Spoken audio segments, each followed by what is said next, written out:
కుక్కలకు మూడ్ ఎట్లుంటుందో తెలియదు. అవి ఎప్పుడు కరుస్తాయో చెప్పలేం. సుప్రీంకోర్టు అందరూ కుక్కల గురించే ఆలోచిస్తున్నారు. కోళ్ళు మేకల గురించి ఎందుకు మాట్లాడరు? వాటివి ప్రాణాలు కావా? కుక్క కాటుతో జనాలు చనిపోతున్నారు. స్ట్రీట్ డాగ్స్ నుంచి ప్రభుత్వాలే రక్షణ కల్పించాలి. కుక్కలతో యాక్సిడెంట్లు అవుతున్నాయి.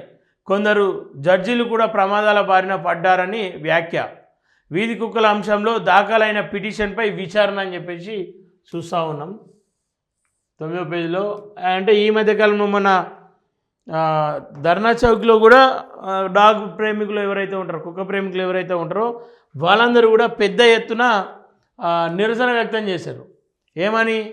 కుక్కలను చంపాలనేది లేదంటే కుక్కలను నిర్మూలించాలనేది ఖచ్చితంగా అది చట్టవిరుద్ధమే, అట్లా వేయద్దు, వాటికి ప్రాణాలే కదా అని చెప్పేసి అంటూ ఒక చిన్న పోరాటం చేసే ప్రయత్నం చేసిరు. దాంట్లో భాగంగానే చాలామంది అక్కడ గుమిగూడి అంటే దాదాపుగా ఒక 200 మంది ధర్నా చౌక్కి చేరుకొని వాళ్ళ నిరసనను అయితే వ్యక్తం చేశారు. ఏదేమైనప్పటికీ కుక్కల వల్ల ప్రమాదం జరగదు అని చెప్పుకోనికి లేదు. కానీ ఎందుకని చెప్పేసి అంటే అనేక సందర్భాల్లో రోడ్ల మీద ఇష్టానుసారంగా కుక్కలు ఉంటా ఉంటే రాత్రులు ప్రయాణం చేయాలంటే కొన్ని సందర్భాల్లో భయపడుకుంటా వెళ్ళాల్సిన పరిస్థితి అయితే కనిపిస్తూ ఉంది. ఎందుకని చెప్పేసి అంటే చాలామంది లేట్ నైట్ హైదరాబాద్లో లేట్ నైట్గా ప్రయాణాలు చేయాల్సిన సందర్భాలు ఏర్పడుతూ ఉంటాయి.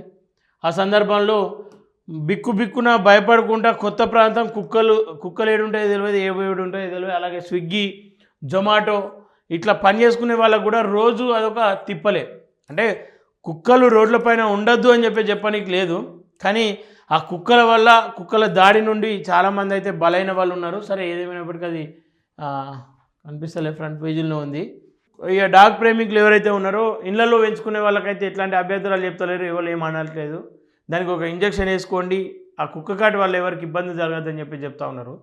సరే, ఇక కుక్క ప్రేమికుల పోరాటం కుక్క ప్రేమికులది, సుప్రీంకోర్టు వీటిని చంపడం కాకుండా కుక్కలకు ప్రత్యేక ఒక హౌస్ లాగా పెట్టేసి అక్కడ వీటిని పెంచితే బాగుంటుంది. ఎందుకంటే ఏదైనా ప్రాణమే, కానీ చంపుతూ ఉంటే చాలామందికి బాధ అనిపిస్తూ ఉంటుంది.